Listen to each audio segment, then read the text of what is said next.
I am not saying that to say that trans women aren't women.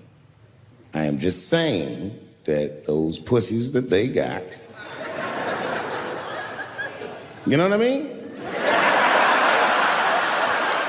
I'm not saying it's not pussy, but that's like beyond pussy or impossible pussy. You know what I mean? It tastes like pussy, but that's not quite what it is it? It's not blood, that's beet juice.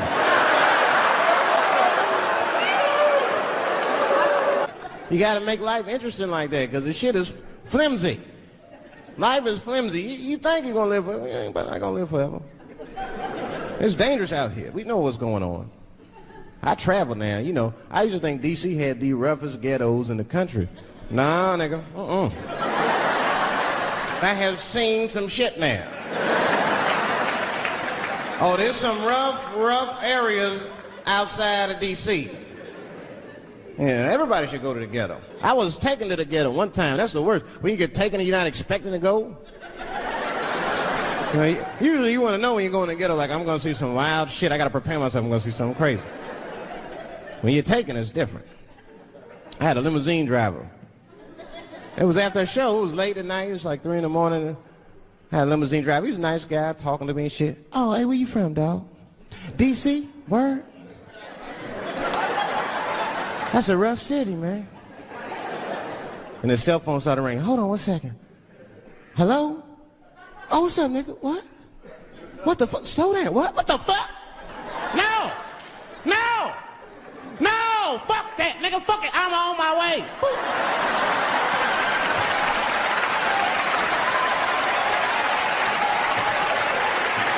Hey.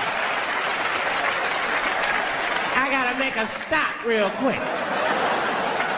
At 3 o'clock in the morning. I didn't know he was taking me to the ghetto at first. I started looking out the window. I was like, what the fuck? It's gun store, liquor store, gun store. Where the fuck are you taking me? This don't look good. He didn't say shit.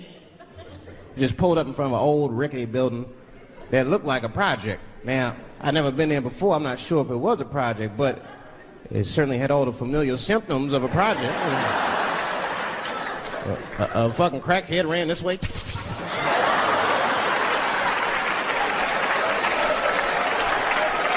And then another one jumped out of a tree and shit. The driver said, I'll be right back. And left me. Took the keys with him and just left me. At 3 o'clock in the morning, in front of a project, in a fucking limousine. This was not good. I was like, man, I gotta look around and see if I can see some landmarks and figure out where I'm at. Might have to escape on foot.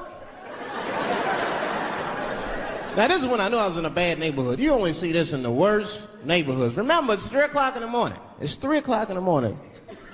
I look out the window. There was a fucking baby standing on a corner.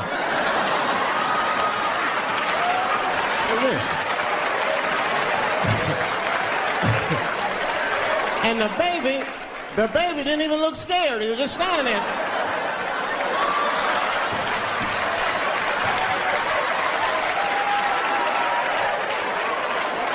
I mean, it made me sad. It made me sad, really. You know what I mean? Because I wanted to help the baby. I was like, I don't trust you either. I'm sorry. Click. Click. The old baby on the corner trick, eh? I'm not going to fall for that shit.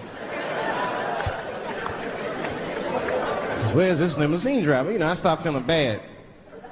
As time goes by, I start feeling worse. Like, man, what is wrong with me? What the hell is wrong? I'm scared of a baby. And this baby could be in trouble. He might need my help. I got to do something.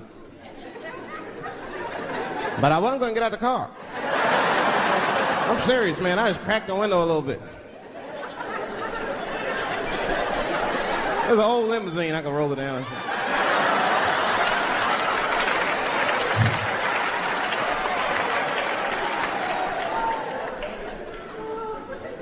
Hey, baby. Baby, go home, man. It's 3 o'clock in the morning. What the fuck are you doing up?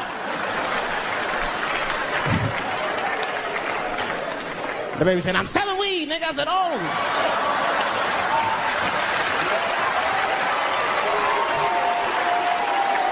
I wasn't expecting I'm sorry, I had to buy 2 bags from him to calm my nerves. Let me get 2 from him. Got back in the car and rolled me a joint, man. That shit was scary, man. Every once in a while, like a crackhead would come up to the car and look in the window. It was like Jurassic Park and shit. He'd be looking on the car. Hey, get out of here, cracky.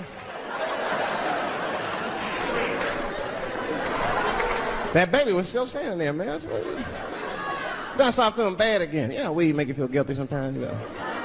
Man, what is wrong with me, man? I have just bought weed from an infant.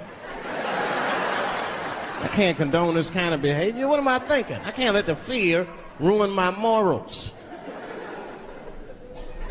Gotta do something.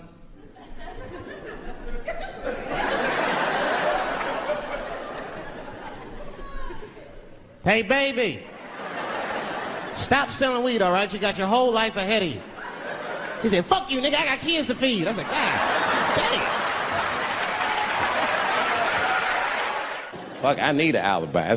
I can't be no celebrity. This shit is just the worst. I'm seeing it. I see why stars are crazy, man. These motherfuckers. I went to Disney World with my kids, which is a big deal for me. I don't get to see my kids so much. I do Chappelle show 20 hours a day. Sleep for like half an hour, raise my kids for 10, 20 minutes, and then I go back to work. Now, this particular day, I got to hook up with the kids. We went to Disney World. Everybody at the park, fucking everybody. Hey, I'm Rick James, bitch. Hey, I'm Rick James, bitch. It's like, hey, man, hey. You mind not calling me a bitch in front of my kids? Time out, motherfucker. We take a day off. Even Mickey Mouse did it. I said, this is the most unprofessional shit I have ever seen in my life. Rick James, bitch. Oh, I was fed up. I caught that motherfucker with an uppercut. Pop! Knocked his head clean off. Everybody was screaming. Oh my God, oh my God. Mickey Mouse is Mexican. But everybody's getting along. I see that shit. I see it all around. Blacks and whites don't fight so much. You know who don't have no beef with anybody is Asian people. I see how y'all be doing. Y'all just lay in the cut. Only people Asian people beef with is other Asian people. Like if you call a Korean guy Chinese, I've done this. They will flip out. Hey! What make you think I'm Chinese? I am Korean. I look Chinese. Yes, motherfucker, you do look Chinese. That's why I said it. It's an accident. Nigga, to the untrained eye, you all look Chinese to me. It's a mistake. I'm not trying to offend you. Some people say all black people look alike. We don't get bent out of shape. We normally just call those people police. Okay?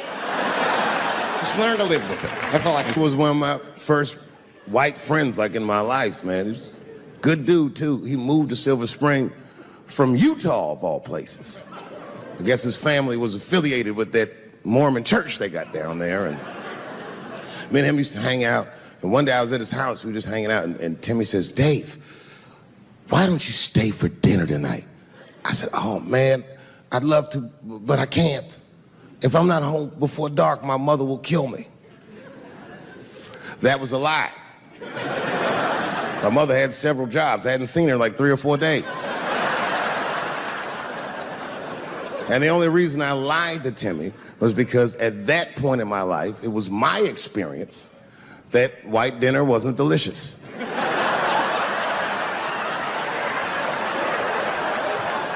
I'd rather go home and fry some bologna or some shit like that.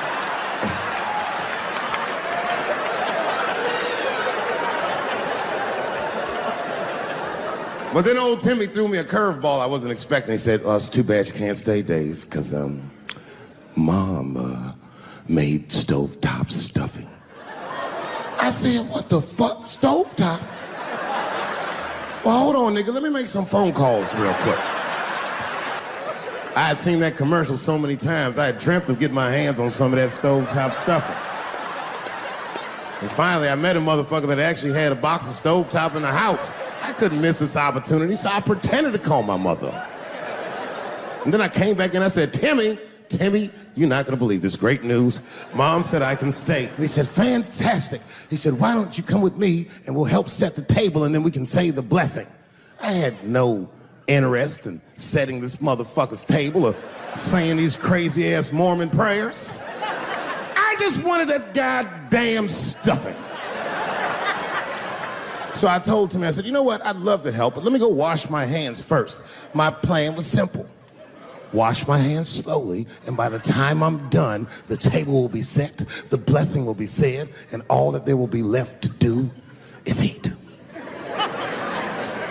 Went to the bathroom. I washed my hands very slowly. I must have been in there for about 10 minutes. And suddenly, one of his mothers came to the door.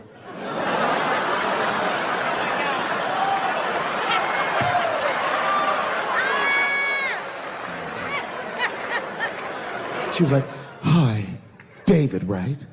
I said, yes, ma'am. She said, Timmy tells me that you're planning on staying for dinner. I said, I hope that's not a problem, ma'am. She says, no, it's no problem. In fact, we'd love to have you. It's just that we weren't expecting company.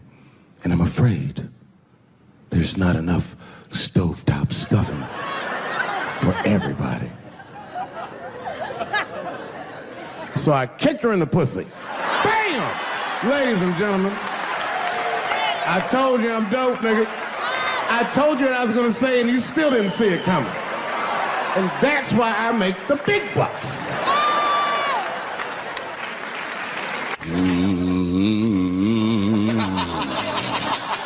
You know, that's just my grandmother used to sing that when she cleaning up. That's a Negro spiritual. Black work song. Not everybody know about that. I know. See, white people, you guys might whistle when you work. You dig? But that's how you can tell what kind of work we're actually doing.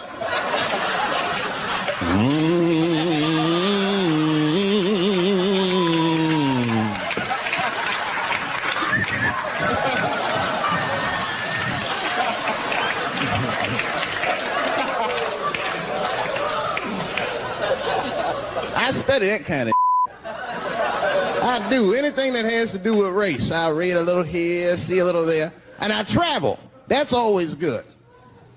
Traveling has made me a racism connoisseur, if you will. You know, it's different from region to region. Anyone ever been down south? So you guys know what I'm talking about. And the racism down there is just it's perfect. It's due to a perfection. It's comfortable, it's out in the open. There are no secrets in Mississippi. Everybody knows the deal.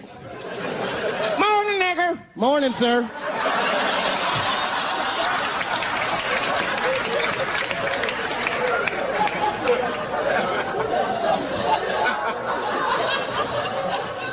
Not up here.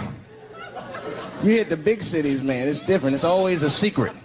And we should do like them. We should keep our shit out in the open, then a little. I mean, with limits. You don't want to say whatever comes to your mind. That might be a little much. White dude be walking down the street minding his business, and the brother walk up to him, hello, you white oppressor, you slave master rapist of Africa. Why, hello, my big lip spear chucking friend. Touche, hunky. So, Whitey, what did you do today, huh? Oppress a new land and make the people there Christians against their will?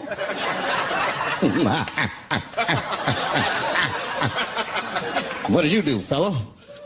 Burn those big black lips on a crack pipe as you miss your job interview? Easy, Whitey, you're cutting deep. All this chit-chat has got me thirsty. You will excuse me for a moment. I'm going to go to the Korean store and get something to drink. Ching-a-ling. Hello. You slanted-eyed, ruining the economy in our neighborhood by opening stores and taking the money out the community. Chink! Well, good afternoon, you browse around but never buy anything. Suspicious looking nigga. After a while, that might be too much.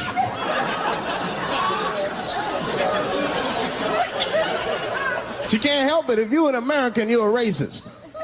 We brought up from the beginning to think in generalizations. We never look at the individual. We rarely look at the individual. I'm a racist. I know I'm a racist. You know how I know? The other day I caught myself being racist against myself. There's so much going on, I got mixed up. Forgot whose team I was on.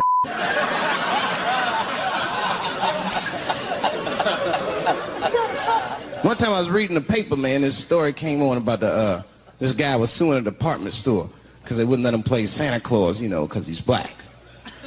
And I was actually like relieved when the department store beat him. That's bad. But I wasn't ready for that. I wasn't ready for the idea of a black Santa Claus, man. That would suck. So we wouldn't get our presents till the 28th, 29th. Sorry I'm late, kids. Santa got caught up with some in Vegas. I had to sell some toys to get back. Shit.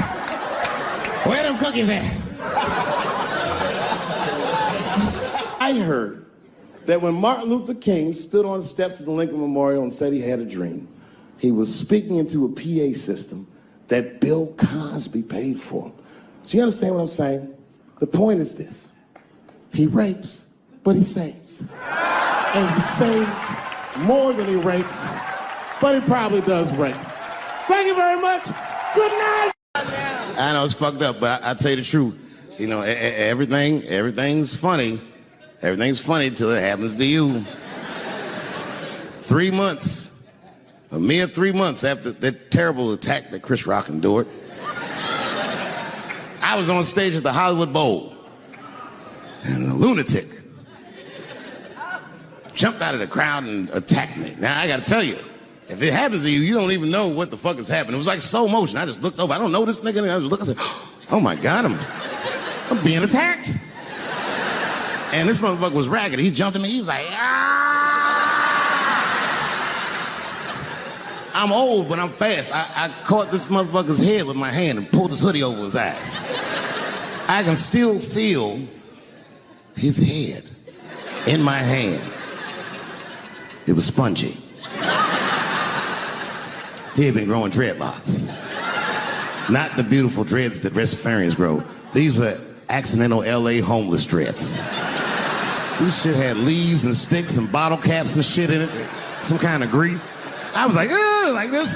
And then I fell down. And he knocked me all the way on the ground. And I was like, man, this is a bad situation. I'm like, I don't know if I'm gonna die or what's gonna happen.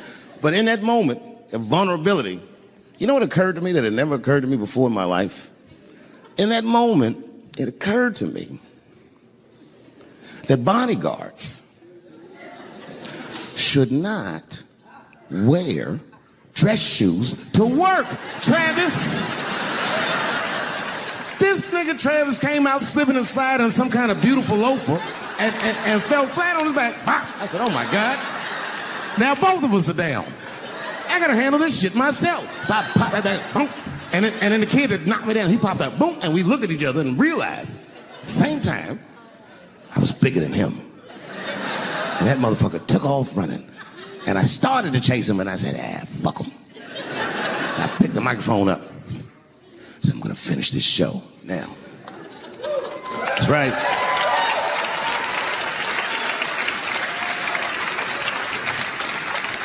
For 3 months before that, I'd been making fun of Chris Rock. And people would ask me all the time. They'd say, Dave, what would you do if you were Chris Rock and Will Smith slapped you in the face?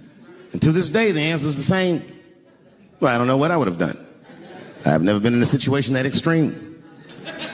But I do know now what Will Smith would not have done. And that is enjoy the rest of his evening. Man, listen. We gave that kid a good wall. We was whooping his ass. Not we. I mean, I was on stage trying to think of a joke to tell, but they was beating this nigga up right behind me. Everybody could see it. Everybody could see it. And I'm sitting up there trying to think of what to say. And I'm tongue-tied. Me, of all people, can't think of anything to say. Look at my karma. Just that moment. Of all the people in the world, Chris Rock walks from backstage, walks up to me in front of 20,000 people, grabs the mic out of my hands and looks at the crowd and goes, "Was that Will Smith?" Man, motherfuckers fell out of their chairs laughing. I was standing there looking stupid. I was fucking furious because I'm thinking in my mind, nigga, this is my attack. You got attacked 3 months ago. Now you have jokes. So I snatched the mic back from Chris and tried to get one off, but my shit did not go good at all. I didn't know what to say. I was just like, it was a trans man. And the crowd was like, boo. It's LA, we like trans people, boo. I know, I felt so bad. I felt so bad. But I know why I did it. You'd have to be there to understand, but man, when that guy tackled me, it was like it's like a movie or something. You gotta picture this. Picture a famous person you like. Every famous person you could imagine was at that show. It was like the biggest night that Hollywood had ever seen. And when that guy tackled me, he cleared the bleachers. I had to watch the tape afterwards to know this happened, but as soon as he tackled me, Jamie Foxx was the first motherfucker that jumped out of the crowd. He was wearing a white cowboy hat like he knew this shit was gonna happen to him. Never seen this nigga in a cowboy hat before. And Jamie started chasing that motherfucker around like any given Sunday. And that kid was fast as shit, was juking and shaking, and he broke Jamie's ankles, and he just kept running. And then Jon Stewart from The Daily Show ran from backstage and jumped at this motherfucker like Super Jew. He was like, ah! And the kid seen Jon coming, so he jumped back, and Jon went flying that way. And this kid was fast. And then he turned around. He sees the emergency exit. He starts running for the emergency exit. Just before he got to the door, motherfucking Puff Daddy from Bad Boy Records jumped in front of the door. That nigga was like,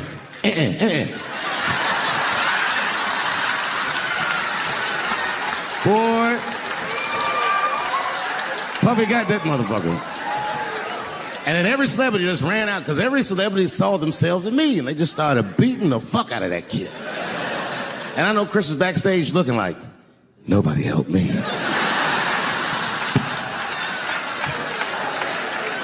Everybody hates Chris.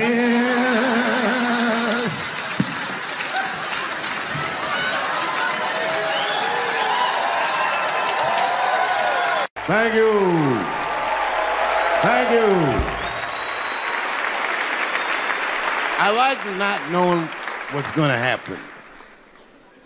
I like making memories. Sometimes I do all this crazy around my colleagues just so that they can tell their friends I did it.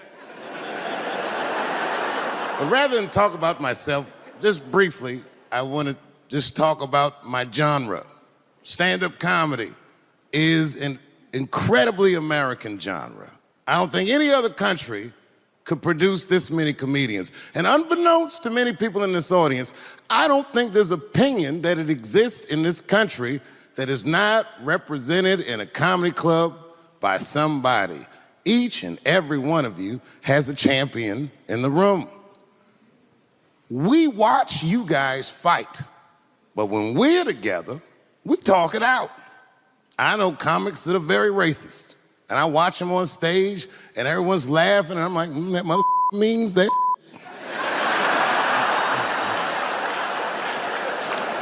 Don't get mad at them, don't hate them. We go upstairs and have a beer, and sometimes I even appreciate the artistry that they paint their racist opinions with. Man, it's not that serious. The First Amendment is first for a reason. The Second Amendment is just in case the first one doesn't work out. We gotta let some air out of the ball, man. The country's getting a little tight. It doesn't feel like it's ever felt in my lifetime. So tonight, I am honored that my colleagues are here in comedy and in music.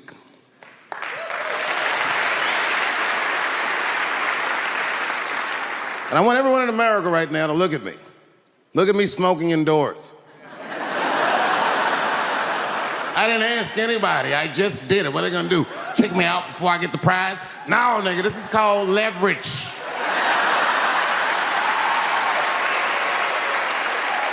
The thing that I liked best about tonight was that I saw so many people from different parts of my life, like friends that I grew up with here in DC, friends of mine from Ohio then and now, friends of mine from comedy clubs, all the musicians that blew my mind. You guys have no idea how you inspired me. I want to give a special shout out to my OG, Tony Woods. Miles Davis has a quote.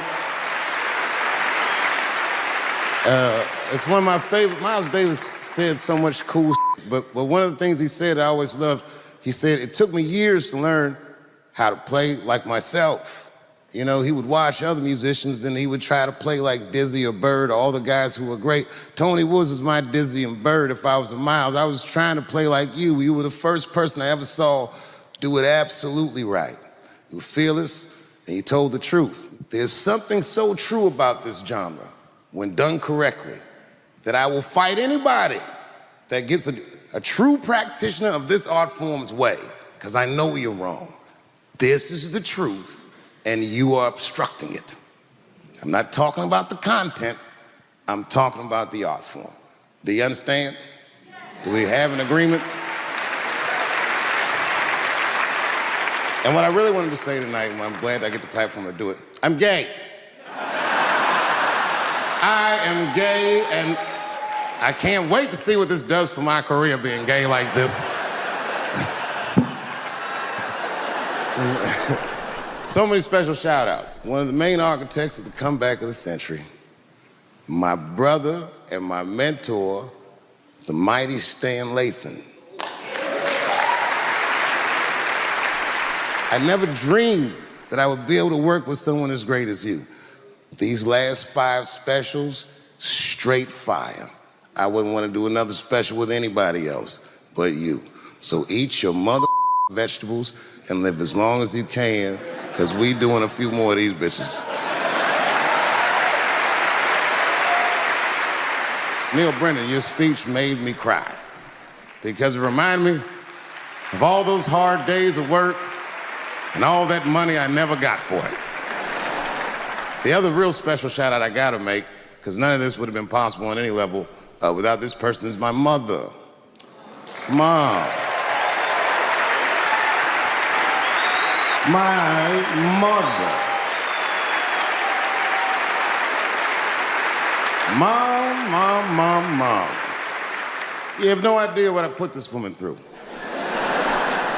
If you had just given birth to me, that would have been more than enough. But the fact that she raised me and raised me well, we had a real oral tradition in our house. I knew the word griot when I was a little boy. A griot was a person in Africa who's charged with keeping the stories of the village.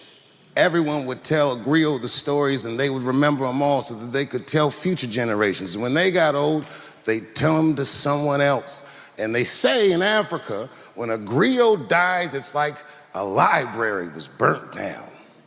And my mother used to tell me, before I ever thought about doing comedy, she said, you should be a griot. And she'd fill me with every story of black life. You know, she's educated in African-American studies, and she would let me understand the context that I was being raised in, that I'm being raised in a hostile environment that I have to tame. By the time I was 14 years old, I was in nightclubs, mastering an adult world. It was terrifying. The crack epidemic was going on, and my mother would hear gunshots outside and be scared to death. Maybe it's my son. But early in my career, if you remember, Mom, you used to sit in the club with me. She'd do a full day of work. You'd be back there falling asleep, just waiting for me to go on. She would watch my show every night. Do you know how long that car ride is home?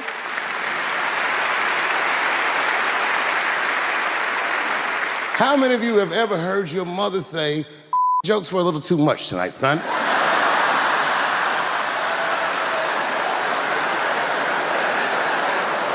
I I was a soft kid. I was sensitive, I'd cry easy, and I would be scared to fist fight. And my mother used to tell me this thing, I don't even know if you remember, but you said this to me more than once. You said, son, sometimes you have to be a lion so you can be the lamb you really are. I talk this like a lion. I'm not afraid of any of you. When it comes word to word, I will gab with the best of them, just so I can chill and be me. And that's why I love my art form, because I understand every practitioner of it. Whether I agree with them or not, I know where they're coming from. They want to be heard. They got something to say. There's something they notice. They just want to be understood. Love this genre. It saved my life. So tonight, Mom, I would like to honor you in a very special way that I cannot do on my own. But because now I'm a man with great and influential friends, I'd like to ask my man Thundercat to come out on stage. Thundercat, the Mighty Most Def. Washington, D.C., thank you very much for giving me a home and a place to start. Today